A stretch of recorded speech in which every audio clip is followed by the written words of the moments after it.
Hello विद्यार्थी लोग, स्वागत है आप सभी का सीसीपी यानी क्रिस्टल क्लियर फिजिक्स में आपके अपने physics Guru and electrical engineer by profession and a teacher bye passion Saurabh sir के साथ।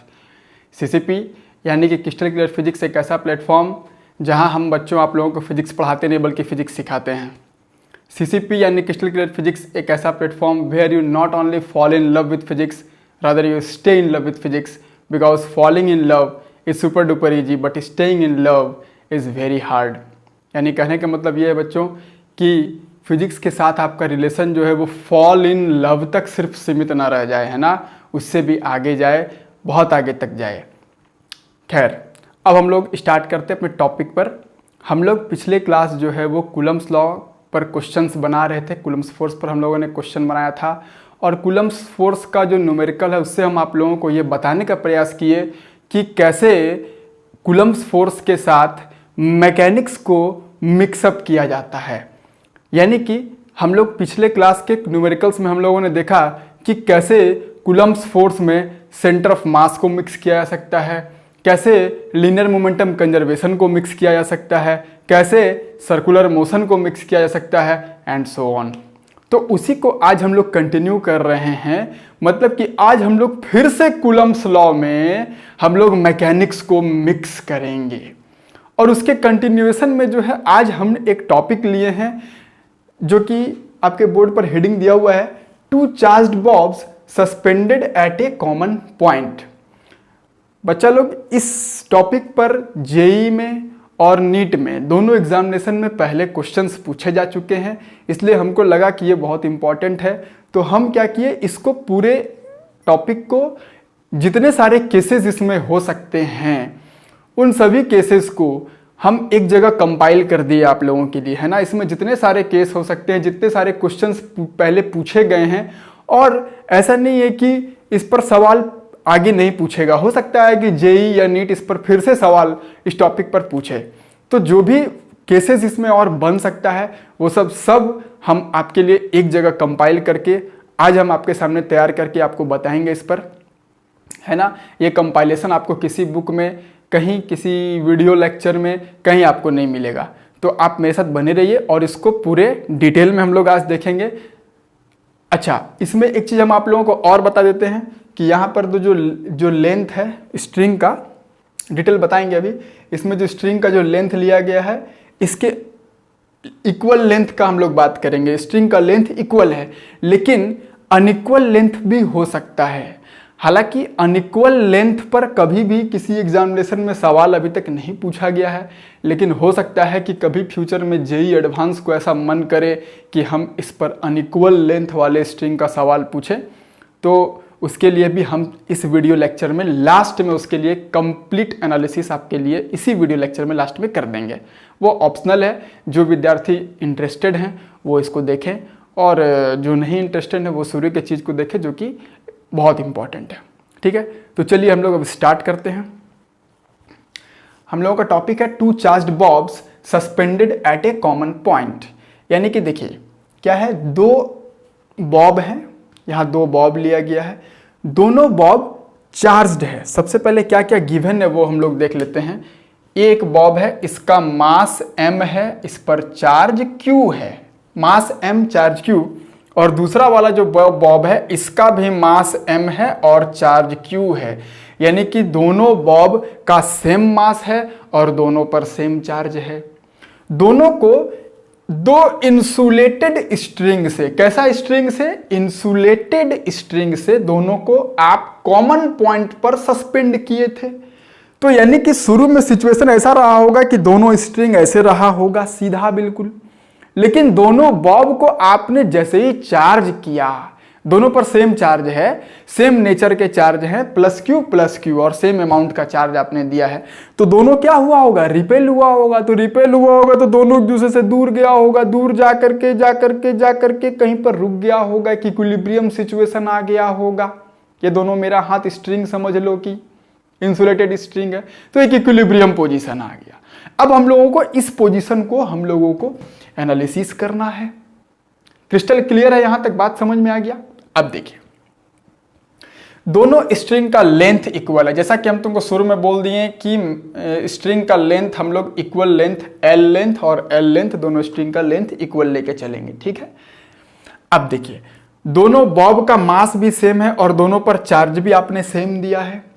ठीक है, तो अब हम लोग बनाएंगे इस दोनों का फ्री बॉडी डायग्राम। हम लोगों को सबसे पहले देखिए यहां पर सबसे समझने वाला चीज, सबसे पहला चीज ये है कि ये जो वर्टिकल लाइन जो हमने ड्रॉ किया है, इमेजिनरी लाइन, इस वर्टिकल लाइन से ये स्ट्रिंग जो एंगल बनाएगा थीटा, उतना ही एंगल दूसरा वाला स्ट्रिंग भी बनाएगा थीटा। इस केस में यही होगा। ठीक है, ये समझने वाला बात है, दिमाग में सेट कर लो भाई अभी ही कि दोनों बॉब का मास सेम है। हम केस लिख दे रहे हैं, same mass,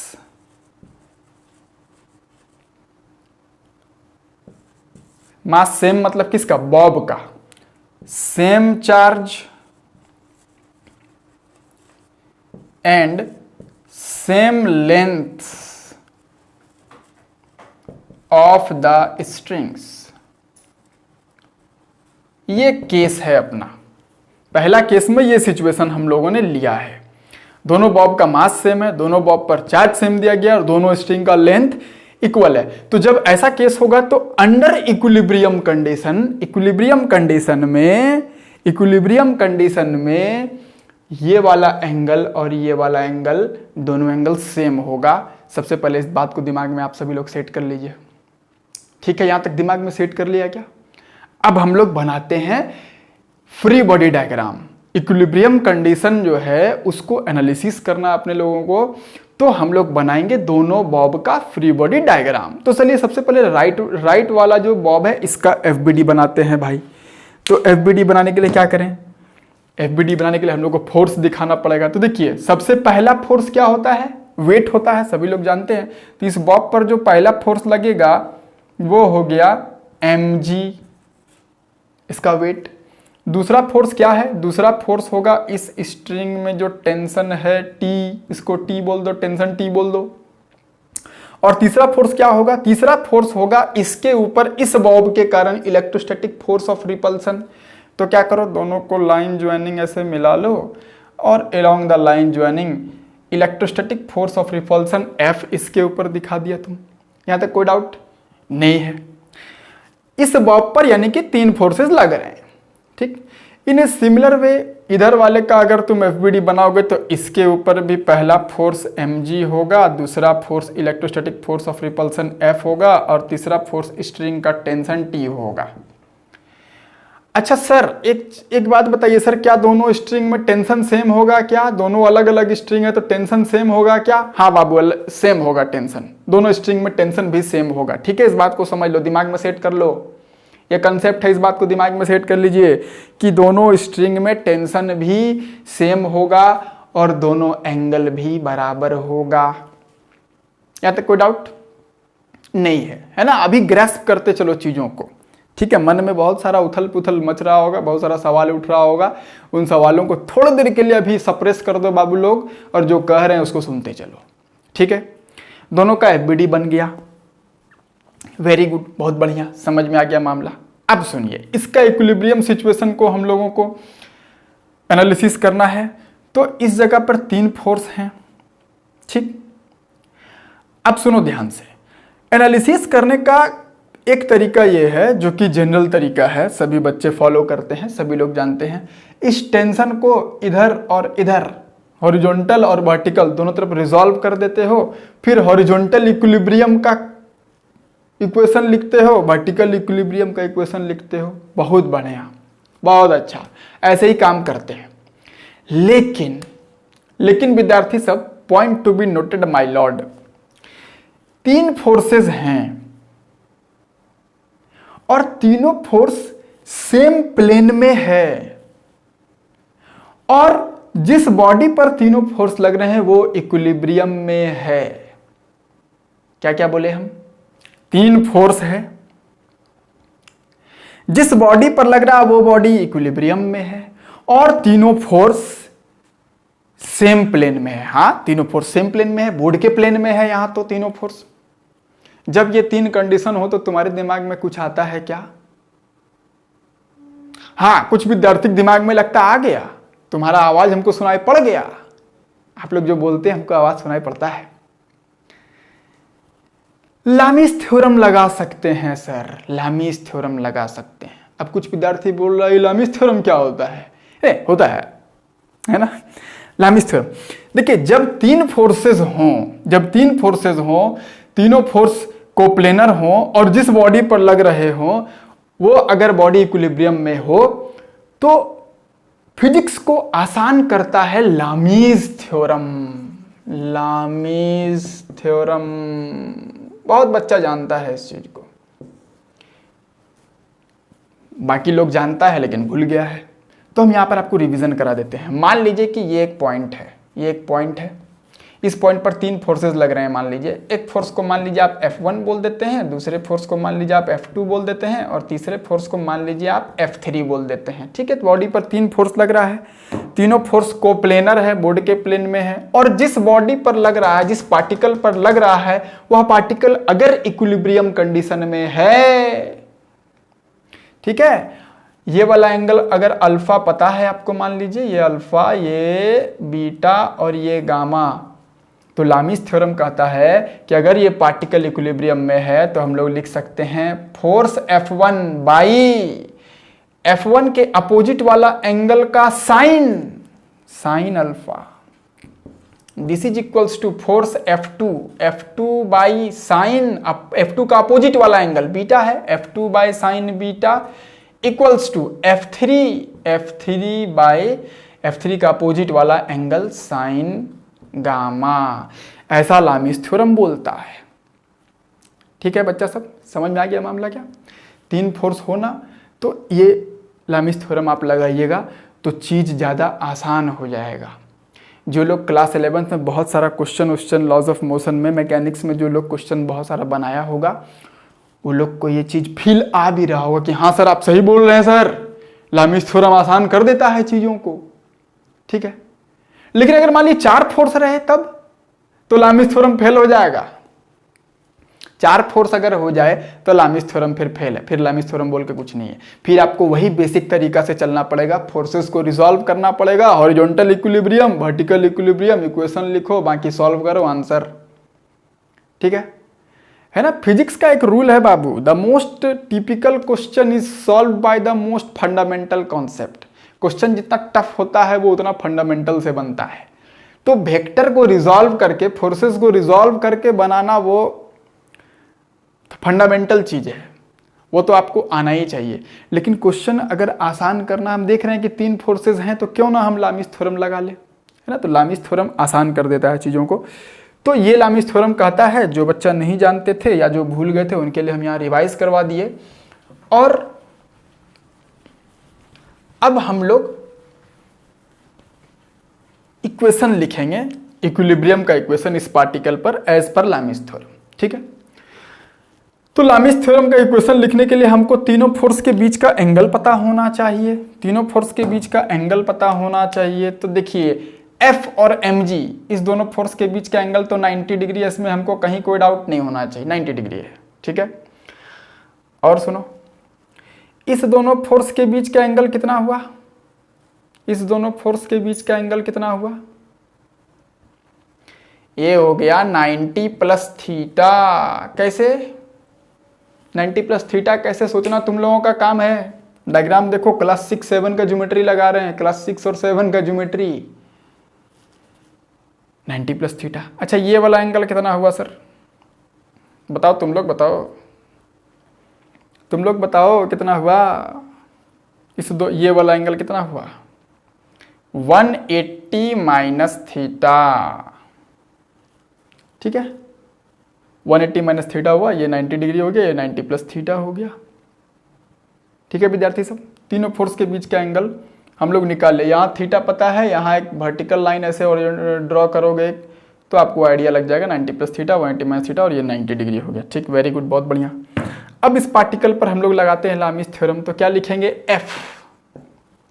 F by F के अपोजिट वाला एंगल 180 माइनस थीटा, उसका sine 180 minus theta, this is equal to mg by mg/sin 90 plus theta, sin 90 plus theta, this is equal to t, tension t, उसका opposite वाला angle 90 degree, तो t/sin 90। ठीक है, यहां तक कोई डाउट नहीं है? डाउट होना भी नहीं चाहिए, बहुत आसान चीज लिखा गया है। f/sin 180 माइनस थीटा, बताओ विद्यार्थी सब, बताओ मेडिकल वाला विद्यार्थी सब बताओ, sin 180 माइनस थीटा, मैथमेटिक्स अगर पढ़ा है, बेसिक मैथमेटिक्स अगर, तो sin 180 माइनस थीटा होता है sin थीटा, होता है, ऐसा होता है। ठीक, this is equal to mg/sin 90 plus theta क्या होगा? cos थीटा, है ना? जिनको पता है मैथमेटिक्स जो पढ़े हैं उनको बहुत आसान लग रहा होगा। This is equal to t/sin 90 की वैल्यू 1, लो हो गया। ठीक है, ये चीज आप वेक्टर को रिजॉल्व कर देते फोर्सेस को तो भी यही चीज आता। ठीक, f/sin theta equals to mg/cos theta equals to t। अब सुनो गौर से दुनिया वालों, अगर हम लोग इस पहले इक्वेशन को अगर हम लोग ले लें अगर, तो क्या लिख सकते हैं? f/sin theta equal to mg/cos theta. अभी हमने इस वाले रेशियो को लिया है,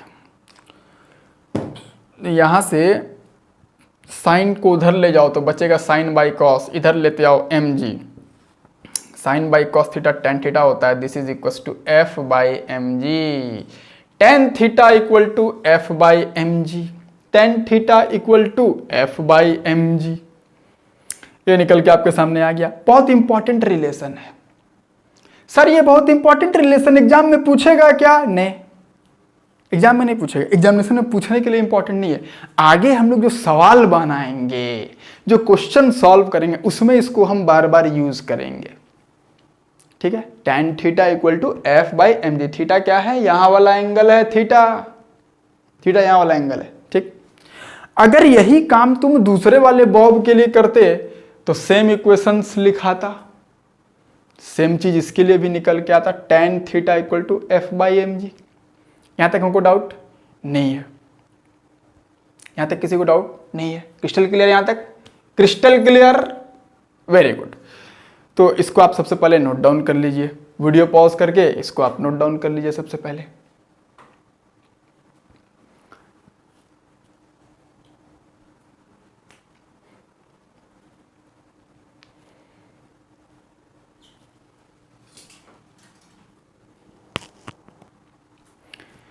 तो tan theta equal to f/mg, tan theta equal to f/mg।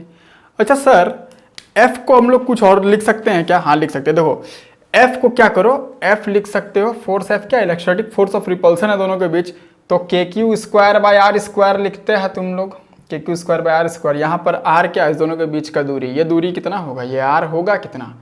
ये l है तो ये हो गया l sin theta, this is l sin theta, और ये भी हो जाएगा l sin थीटा, है ना? दोनों ट्रायंगल कंग्रुएंट है, ये 90 डिग्री है ना, ये 90 डिग्री है। l sin theta, l sin theta, तो r को लिख सकते हो 2l sin theta, kq²/2l sin theta का होल स्क्वायर, यानी कि kq²/4l² sin² थीटा। ठीक है, f का वैल्यू यहाँ से यहाँ ले जा करके तुम पुट कर सकते हो चाहो तो, वो सब करते रहेंगे, लेकिन मेन अपना बेसिक चीज़ है tan theta equals to f/mg, इसको हमको यूज़ करने सीखना है। यहाँ तक बात हम समझ गए। ठीक है, वेरी गुड, बहुत बढ़िया। अच्छा अब देखो, अगला केस ये हो सकता है कि दोनों बॉब का मास सेम है m और m, लेकिन अब सोचो तुम लोग कि अगर दोनों पर चार्ज इक्वल ना रहे, दोनों पर चार्ज डिफरेंट रहे, मान लो कि हम तुमको बोले कि इसके ऊपर अब हम चार्ज बोल दिए Q1 है और दूसरे वाले पे चार्ज मान लो बोल दिए Q2 है, दोनों पे चार्ज अलग अलग है ना? यहाँ जो कंडीशन लिखे ना, सेम मास सेम चार्ज, मान लो कि सेम चार्ज के जगह पर डिफरेंट चार्जेस, दोनों बॉब पर डिफरेंट चार्जेस तुम दे दिया, डिफरेंट चार्जेस Q1 और Q2। अब मान लेते हैं Q1 बड़ा है Q2 से, Q1 बड़ा है Q2 से, मान लो इस पर Q1 जो दिया वो Q2 से बड़ा है, तब क्या फर्क पड़ेगा इक्वेशंस पर? हमारे एनालिसिस पर क्या फर्क पड़ेगा? कोई फर्क नहीं पड़ेगा बाबू, कुछ नहीं, फिर से सब ऐसे ही लागू रहेगा। क्यों ऐसा सर? क्यों ऐसा? क्योंकि देखिए शुरू में जो जब जब चार्जेस इक्वल था तो तुम फोर्स क्या लिखे, K Q square by R square. लेकिन जब तुम चार्ज ही डिफरेंट कर दिया तो अब जो तुम फोर्स लिखोगे, इसको मिटा देते हैं थोड़ा देर के लिए, नया फोर्स जो लिखोगे वो लिखोगे के क्यू1 क्यू2 बाई आर स्क्वायर। तो फोर्स का वैल्यू के क्यू1 क्यू2 आर स्क्वायर, लेकिन ये जो फोर्स है ये अभी भी दोनों चार्ज पर लगेगा, इक्वल होगा, अपोजिट होगा, है ना, पढ़ चुके हैं हम लोग, जानते हैं इलेक्ट्रोस्टैटिक फोर्स ऑफ अट्रैक्शन चाहे रिपल्सन जो है वो न्यूटन के थर्ड लॉ को फॉलो करता है, एक्शन रिएक्शन पेयर बनाता है, इक्वल एंड अपोजिट होता है। तो इक्वल एंड अपोजिट है, फोर्स अभी भी इक्वल एंड अपोजिट ही रहेगा, तो डायग्राम में कोई चेंजमेंट आएगा क्या, सिचुएशन में कोई चेंजमेंट आएगा क्या? नहीं, कहीं कुछ चेंजमेंट नहीं आएगा। तो यानी कि देखिए सेम मास और सेम चार्ज का जो डायग्राम है, जो कंडीशन है, सब लागू है। Same mass different charge, same length of string तो रखना ही रखना है। तो डिफरेंट चार्ज भी अगर हो जाए तो भी कोई दिक्कत नहीं है, दोनों एंगल अभी भी बराबर होगा, थीटा थीटा होगा और डायग्राम बिल्कुल ऐसा ही रहेगा। क्योंकि फोर्स क्या है, फोर्स अभी भी दोनों पर सेम ही है, इक्वल एंड अपोजिट है, फोर्स का नेचर चेंज नहीं हुआ। यहां तक कोई डाउट नहीं है। तो डिफरेंट चार्जेस का भी तुम्हारे सामने सिचुएशन हम बता दिए, सब कुछ वैसे ही रहेगा। ठीक है, अगर तुम समझ गया तो इसको फटाफट नोट कर लो। नोट क्या करना है, वैसे ही लिख लो, वीडियो पॉज करके लिख लो। लिख लिया तो अब देखो आगे।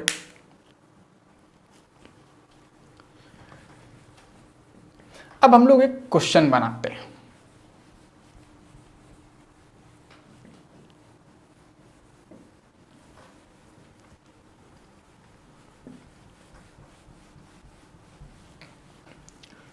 आइए क्वेश्चन से शुरू करते हैं कहानी।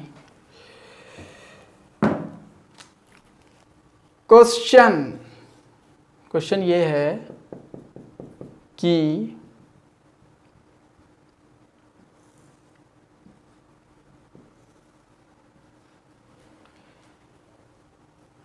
दो चार्ज्ड बॉब है हैंगिंग थ्रू इंसुलेटिंग स्ट्रिंग, दोनों का लेंथ सेम है, दोनों का मास सेम है, दोनों पर चार्ज सेम है, एम क्यू, और ये वाला एंगल बराबर होगा, अभी बताए तुमको, तो दोनों का एंगल थीटा थीटा है। ये शुरू में ऐसा था।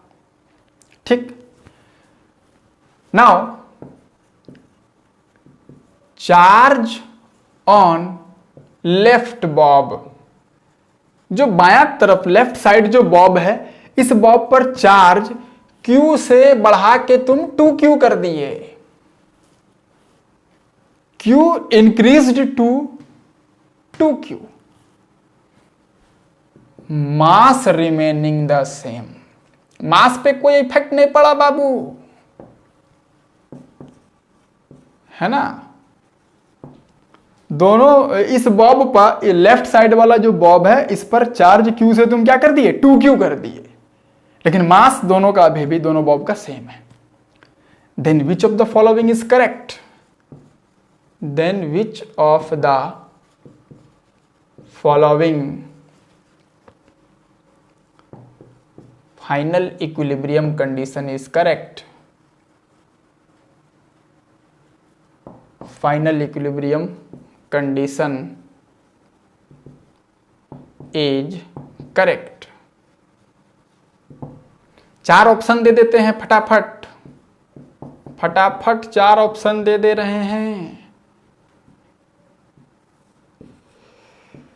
फटाफट आप लोगों को हम फिर से चार ऑप्शन दे रहे हैं। इसका मास m2q, मास mq। दूसरा ऑप्शन,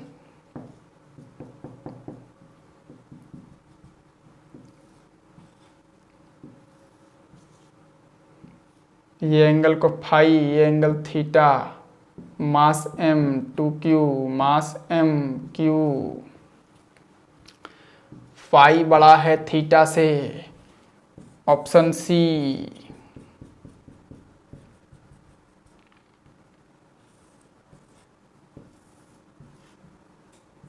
m2q, mq, ये वाला एंगल थीटा, ये वाला एंगल फाई, यहाँ पर फाई बड़ा है थीटा से। Option D.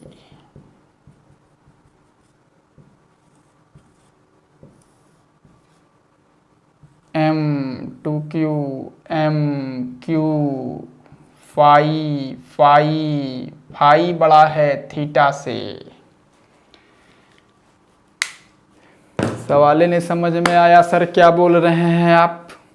सवाल हम ये बोल रहे हैं कि शुरू में ऐसा था सिचुएशन, बाद में इसको Q से तुम 2Q कर दिए, तो Q से 2Q करने के बाद इस सिस्टम का फाइनल इक्विलिब्रियम कंडीशन चारों में से कौन सा सही होगा? वीडियो पॉज करके ट्राई करिए एक बार।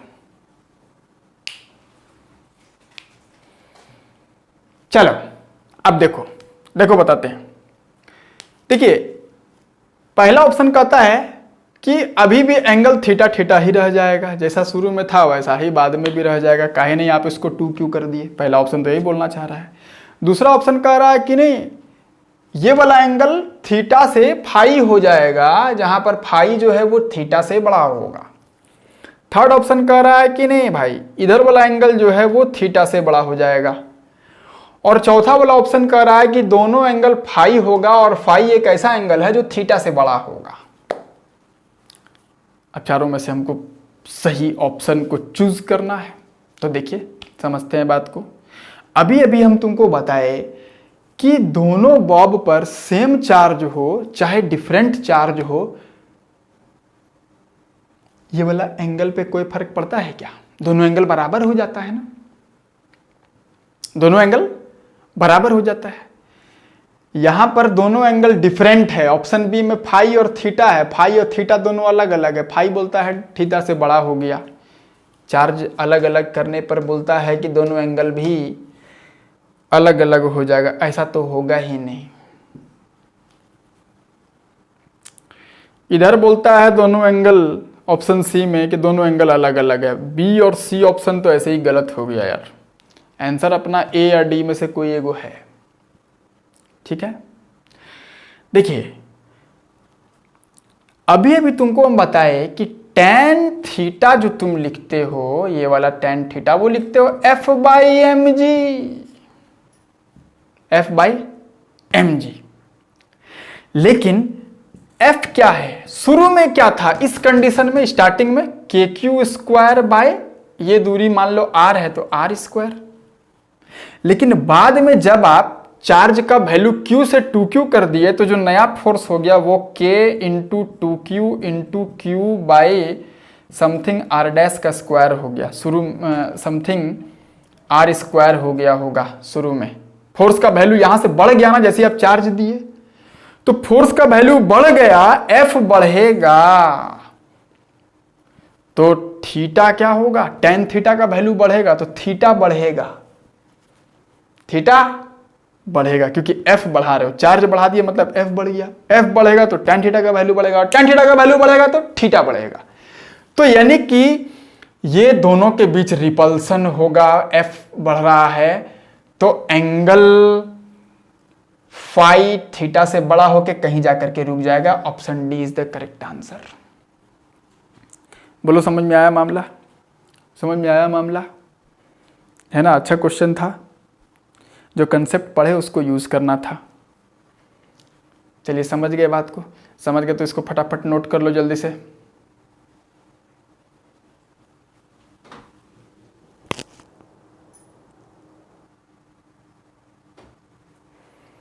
चलो ये अगर नोट हो गया है तो नेक्स्ट क्वेश्चन देखते हैं हम लोग। अगला सवाल देखते हैं।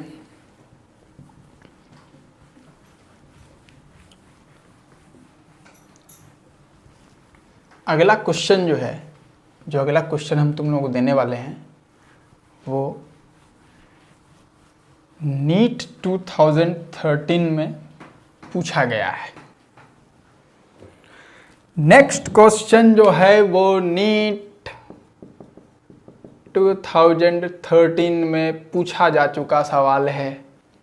देखते हैं सवाल क्या है। सवाल में बोला गया कि 2 पीथ बॉल थे। ठीक, बहुत बढ़िया। स्ट्रिंग का लेंथ सेम था, मास m चार्ज q, मास m charge q। Under equilibrium condition दोनों के बीच का सेपरेशन r था और इस पॉइंट का पॉइंट ऑफ सस्पेंशन से दूरी y था। बहुत बढ़िया, वेरी गुड। ये इनिशियल इक्विलिब्रियम कंडीशन ऐसा है। बोला गया कि अब क्या किए नेक्स्ट टाइम, एक मिनट, नेक्स्ट टाइम क्या किया गया कि पॉइंट ऑफ सस्पेंशन को y बाय, ये y है, y/2 पर, ये y है तो y/2 पर पॉइंट ऑफ सस्पेंशन को रख करके स्ट्रिंग को ऐसे रख दिया गया। वही मास m, वही चार्ज q, वही मास m, वही चार्ज q। तो दोनों के बीच जो सेपरेशन हो गया x, और ये वाला हाइट y/2 है बाबू, y/2। तो बोलता है find x in terms of r only. Examination में फाइंड x करके सवाल नहीं आया था, जाहिर सी बात है ऐसा सवाल नहीं आएगा फाइंड x। एग्जामिनेशन में x और r के बीच रिलेशन 4 ऑप्शन दिया गया था, माने आपको x और r के बीच रिलेशन बताना है, वहां 4 ऑप्शन दिए गए थे। अब वीडियो को पॉज करके क्वेश्चन को सॉल्व करने का प्रयास करो।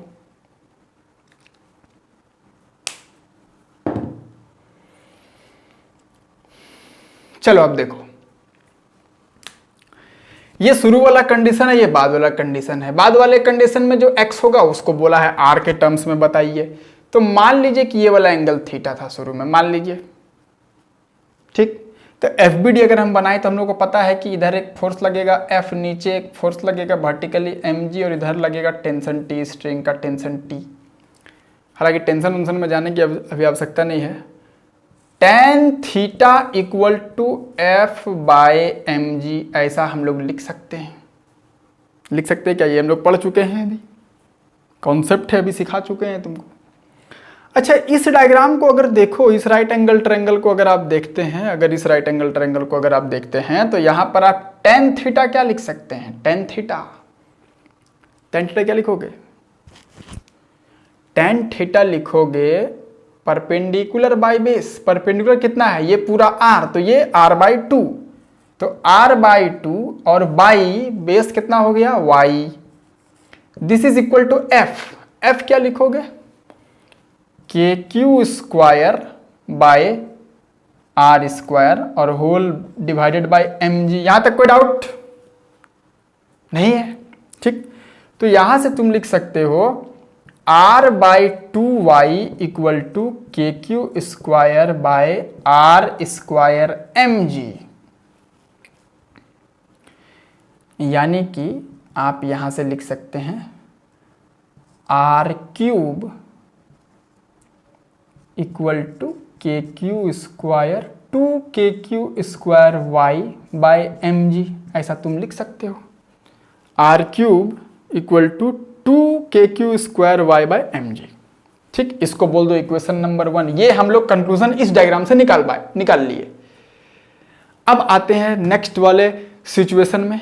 जब ये y/2 हो गया, इस एंगल को थोड़ी देर के लिए अल्फा मान लो। क्या मान लो? अल्फा मान लो। तो अब आप फिर से यहां क्या लिखेंगे? इधर बनाओगे फ्री बॉडी डायग्राम, तो अब इसका फोर्स हो जाएगा F dash vertically downward mg। इधर टेंशन कुछ मान लो T डैश। टेंशन में जाने की अभी फिलहाल आवश्यकता नहीं है, नहीं तो टेंशन में चले जाओगे, उसका जरूरत भी नहीं है। क्या लिख सकते हैं इस डायग्राम के लिए बताओ? tan alpha equals to F dash by mg। अच्छा, ठीक। अब इस डायग्राम में tan अल्फा क्या लिखेंगे बताओ? ये पूरा x है तो ये x/2 हो गया, तो x/2 बटा y/2 equal to F dash. F dash क्या लिखेगा? K Q square by X square and whole divided by M G. यानी कि इसको लिख सकते हैं X by Y equal to K Q square by X square M G. यानी कि इसको लिख सकते हैं X cube equal to K Q square Y by M G. Equation number 2, equation number 2, ये इक्वेशन नंबर 1 है, ये इक्वेशन नंबर 2 है। तो अब आप जो करना है कर लीजिए। इक्वेशन नंबर 1 और इक्वेशन नंबर 2 दिया हुआ है। 1 नंबर इक्वेशन को 2 नंबर इक्वेशन से डिवाइड मार दो तो R cube by X cube equal to आ जाएगा 2।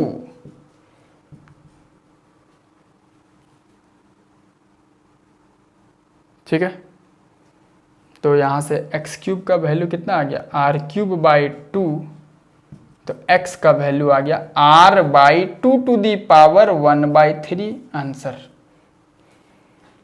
x equal to r by 2 to the power 1/3। Examination में 4 ऑप्शन दिया हुआ था, एक ऑप्शन वो था, दैट इज द आंसर। बोलो समझ में आया मामला? बढ़िया क्वेश्चन है ना, आसान सवाल। लेकिन point to be noted my lord ये है कि tan theta equal to F by M G ये यूज हो रहा है। ये यूज यहां भी किया वहां भी किया। ठीक है, कॉन्सेप्ट है। यहां तक क्रिस्टल क्लियर? नोट कर लीजिए इसको। चलो ये नोट हो गया। तो अब नेक्स्ट क्वेश्चन हम लोग देखते हैं। देखिए नेक्स्ट सवाल,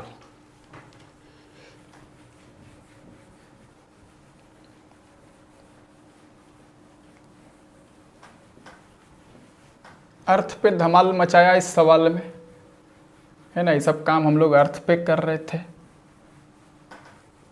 अब चलो एक सैटेलाइट में हम लोग चलते हैं। धरती की दुनिया से हम लोग थोड़ा दूर जाते हैं। अब सैटेलाइट की दुनिया में, दूसरे दुनिया में नहीं, सैटेलाइट की दुनिया में। देखिए क्या बोला गया, आपसे बोला गया, आपके सामने ये डायग्राम दे दिया गया,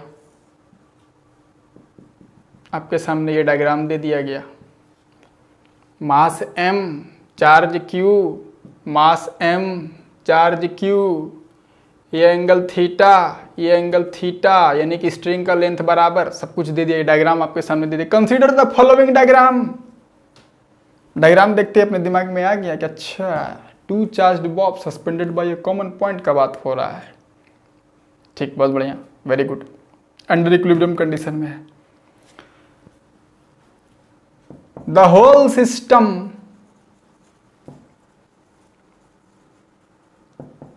has been put in a satellite, in a satellite where there is no gravity, where there is no gravity. इस पूरे सिस्टम को उठा के तुम एक ऐसे सैटेलाइट में लेके गए जहां ग्रेविटी नहीं है। क्या होगा, क्या होगा? जहां ग्रेविटी नहीं है, then find angle between the strings.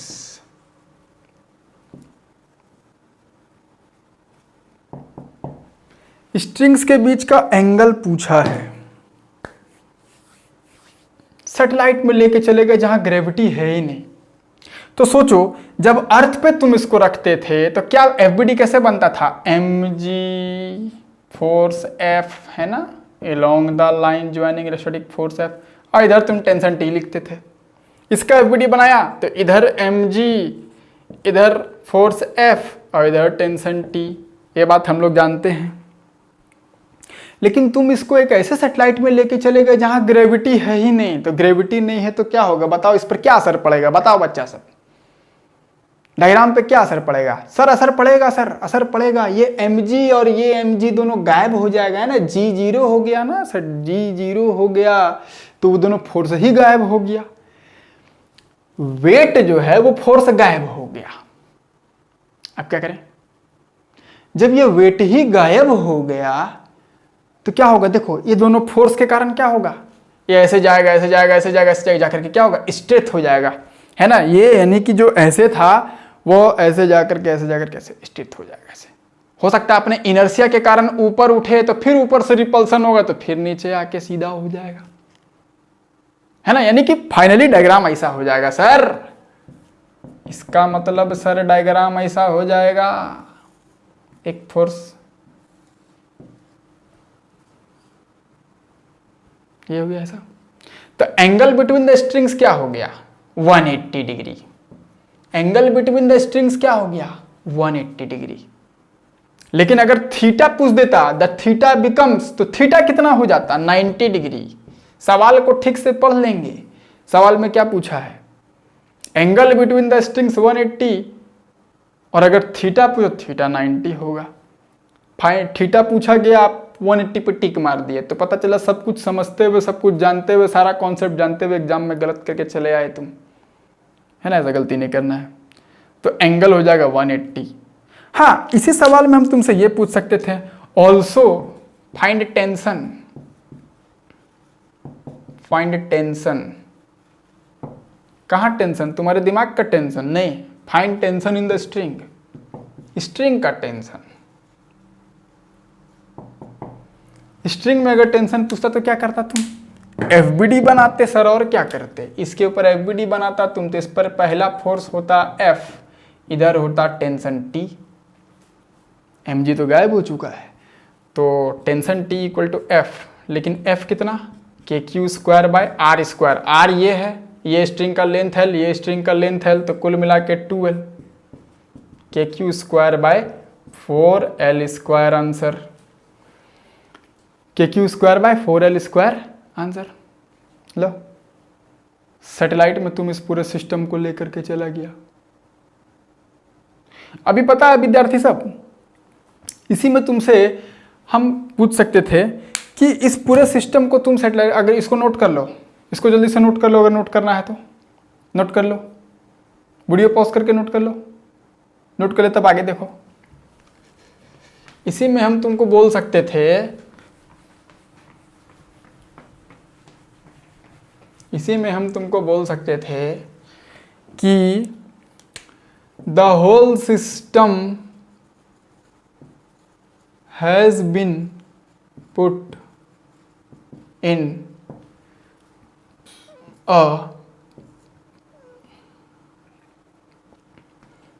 an elevator which starts free falling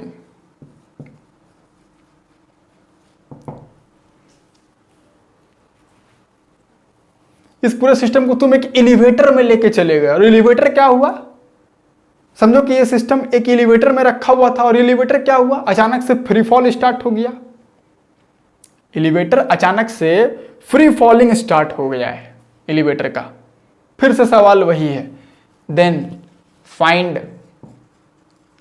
angle between the strings string के बीच का angle and tension in the string. फिर से वही क्वेश्चन है, स्ट्रिंग में टेंशन बताओ और एंगल बताओ। अब बताओ तुम कि तुम इसको अगर किसी एक फ्रीली फॉलिंग एलिवेटर में रख दोगे तो फिर से क्या दिक्कत आएगा? mg फोर्स गायब हो जाएगा ना। बहुत विद्यार्थी सही आंसर कर दिया है। सर ये वेट जो लिखते हैं, वेट क्या लिखते हो? m इंटू जी इफेक्टिव। जी इफेक्टिव याद करो, बहुत बार फिजिक्स में आता है जी इफेक्टिव। अंडर फ्री फॉल जी इफेक्टिव 0 हो जाएगा, बहुत विद्यार्थी जानता है इस बात को। तो ये फोर्स फिर से गायब हो जाएगा, तो फोर्स mg फोर्स दोनों का गायब हो जाएगा, तो फिर से क्या होगा? डायग्राम कैसा हो जाएगा? ये वही वाला केस हो गया जो थोड़ा देर पहले देखा तुम। फिर से दोनों स्ट्रिंग सीधा हो जाएगा, स्ट्रेट हो जाएगा, एंगल 180 डिग्री हो जाएगा, force F। Tension find out करना हो तो टेंशन T, फिर से क्या लिखेंगे हम लोग? F KQ square bye 4L square. यानी कि ये 180 डिग्री वाला मामला 2 बार आएगा। कब कब? जब इसको तुम ऐसे सेटेलाइट में लेके चले गए जहाँ ग्रेविटी जीरो हो, या तुम ऐसे जगह पे, या तुम फ्री फॉलिंग एलिवेटर में लेके चले गए, दोनों जगह सिचुएशन सेम होगा। बोलो मामला समझ में आया? अच्छा लगा? चलिए इसको नोट कर लीजिए।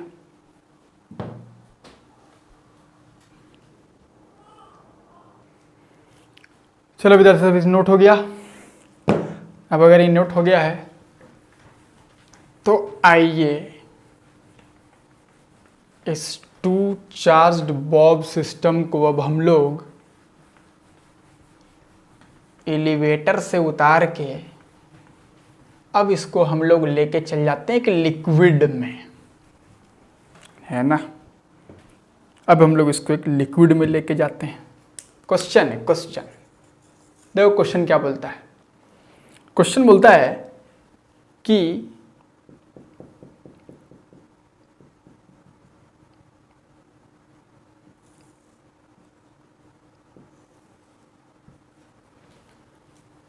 दोनों स्ट्रिंग का लेंथ सेम है, दोनों बॉब पर चार्ज जो है वो Q है, इसका चार्ज Q है, मास भी दोनों का सेम है, और ये वाला एंगल थीटा और ये वाला एंगल थीटा है। ऐसा सवाल में पहले ही बोल दिया गया है। उसके बाद बोलता है कि इस पूरे सिस्टम को आप द होल सिस्टम, कहाँ लिख दें, यहाँ लिख देते हैं, the whole system is immersed in a liquid of density rho। Liquid का डेंसिटी रो दे दिया है, लिक्विड का डेंसिटी रो दे दिया है, और क्या दे दिया है, डेंसिटी ऑफ बॉब, बॉब जिस मटेरियल का बना है उसका डेंसिटी सिग्मा दे दिया है, सिग्मा दे दिया गया।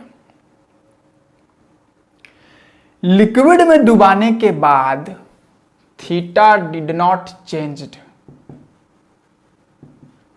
लिक्विड में आप डुबा दिए इस पूरे सिस्टम को, उसके बाद भी बोलता है थीटा चेंज नहीं हुआ, theta did not change. Then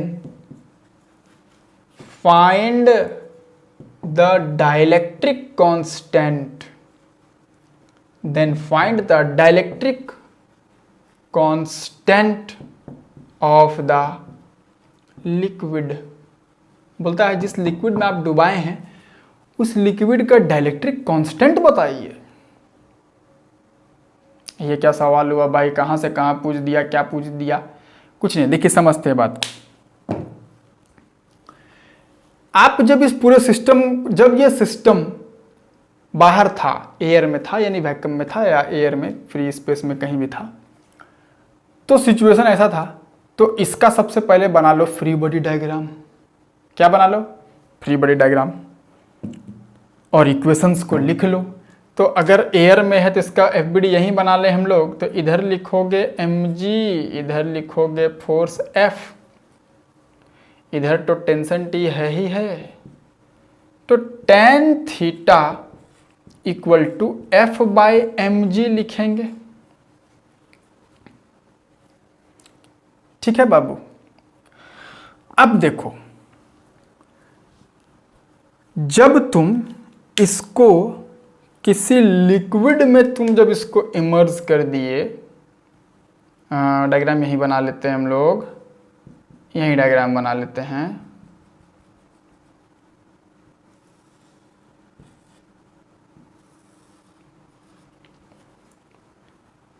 theta change नहीं हुआ है, तो यानी कि ये वाला एंगल थीटा अभी भी रहेगा, दोनों एंगल थीटा। जो पहले बाहर जो थीटा था लिक्विड में भी यही थीटा रहेगा। अच्छा, इसका अगर हम लोग फ्री बॉडी डायग्राम अगर हम लोग बनाते हैं इसका, अगर तो पहला फोर्स जो लगेगा वो mg तो जरूर लगेगा, लेकिन साथ ही साथ लिक्विड इसके ऊपर बॉइंट फोर्स b ऊपर लगाने लगेगा ना, buoyant force. Fluid mechanics mix up हो गया अब इस क्वेश्चन के साथ। Fluid mechanics. अच्छा, दूसरा फोर्स क्या है, अगला फोर्स तीसरा, F तो है ही, लेकिन F अब F नहीं रहा, F का वैल्यू चेंज हो गया, F डैश हो गया, है ना, और टेंशन T कुछ और हो गया, T डैश हो गया मान लो। तो ये FBD एयर या वैक्यूम में है और ये FBD उस लिक्विड में है। ठीक, बहुत बढ़िया। अब देखिए दोनों जगह पर इक्वेशन लिखते हैं हम लोग, तो F क्या लिखोगे, F को F ही रहने दो, M को लिख दो डेंसिटी के टर्म में, है ना, सिग्मा डेंसिटी दिया हुआ है, तो सिग्मा इंटू वी, है ना, मास क्या लिखेंगे, डेंसिटी इंटू वॉल्यूम, तो सिग्मा इंटू वी इंटू जी, ये हो गया tan theta. This is equation number 1। और इस केस में जो आप tan थीटा लिखेंगे वो आप लिखेंगे F डैश बाय क्या, बताओ, इफेक्टिव वेट क्या हो जाएगा, mg माइनस बॉयंट फोर्स, है ना, इफेक्टिव वेट जो लिखते हैं या वेट m इंटू जी इफेक्टिव जो लिखोगे, F डैश माइनस दिस।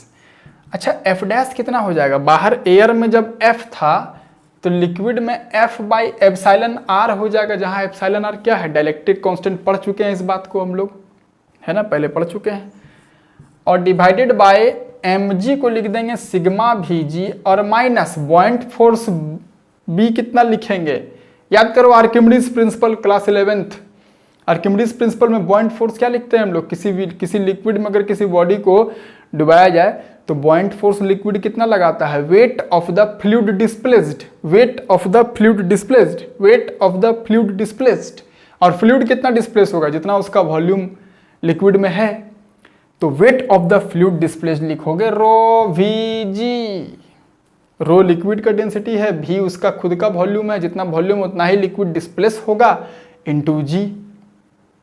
ठीक है बाबू, तो ये इक्वेशन नंबर 1 हो गया, ये इक्वेशन नंबर 2 हो गया। अब फ्रॉम 1 एंड 2, फ्रॉम 1 एंड 2 क्या लिखेंगे,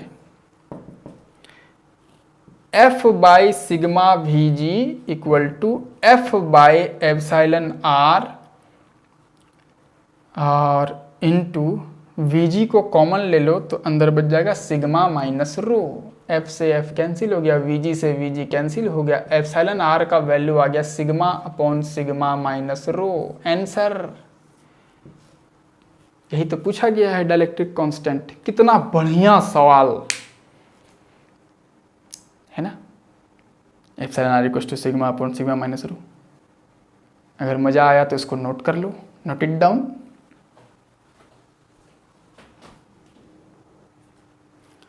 चलो बच्चा सब, ये नोट हो गया, ये क्वेश्चन अगर नोट हो गया तो अब हम लोग नेक्स्ट क्वेश्चन देखते हैं। नेक्स्ट क्वेश्चन जो है वो AIEEE के एग्जाम में 2011 में पूछा गया था। नाम सुना AIEEE का, नाम सुना बच्चा सब? आप आज जिसको जेई मेंस बोलते हैं वो हमारे समय में AIEEE कहलाता था। ठीक है, AIEEE। तो देखिए AIEEE के एग्जामिनेशन में पूछा गया सवाल है ये, बढ़िया क्वेश्चन, सीखोगे कुछ ना कुछ। देखिए क्या बोला गया कि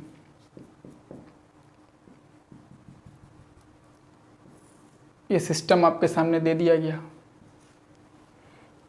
length L, mass M, charge Q, mass M, charge Q।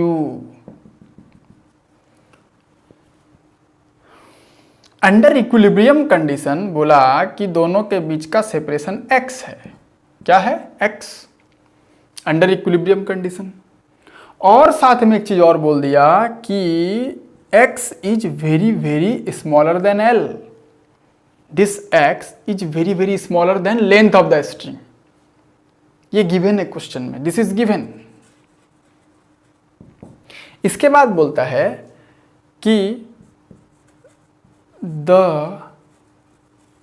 Charge from the bob starts leaking, charge leak होने लगा बॉब से, starts leaking at a constant rate, एक कांस्टेंट रेट से दोनों बॉब से चार्ज लीक होने लगा। अब बताओ, चार्ज अगर इसमें से लीक होने लगेगा बाबू तो क्या होगा? इलेक्ट्रोस्टैटिक फोर्स ऑफ रिपल्सन जो दोनों पे है वो उसका वैल्यू घटने लगेगा। तो वैल्यू घटेगा तो क्या होगा? ये दोनों एक दूसरे के नजदीक आने लगेंगे। तो नजदीक आएंगे तो x क्या होगा? चेंज होने लगेगा। ये सब बात सवाल में लिखा हुआ नहीं था, ये हम तुमको बताते जा रहे हैं, है ना। The charge from the bob starts leaking at a constant rate, then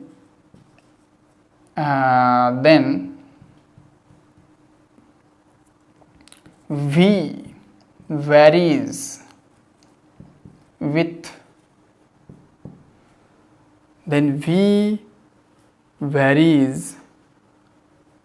with x as v क्या है? जिस रेट से v क्या है? v क्या है? वेलोसिटी ऑफ अप्रोच, चाहे स्पीड ऑफ अप्रोच जो बोलो, वेलोसिटी ऑफ अप्रोच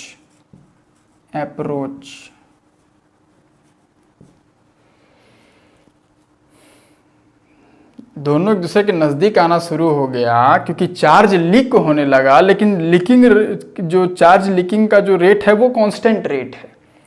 तो बोलता है ये x यानी कि v वेलोसिटी ऑफ अप्रोच जो है वो x के साथ कैसे वैरी करेगा, ये बताना है आपको। अगर क्वेश्चन समझ गए तो एक बार ट्राई करके देखो क्या होता है। ट्राई करो।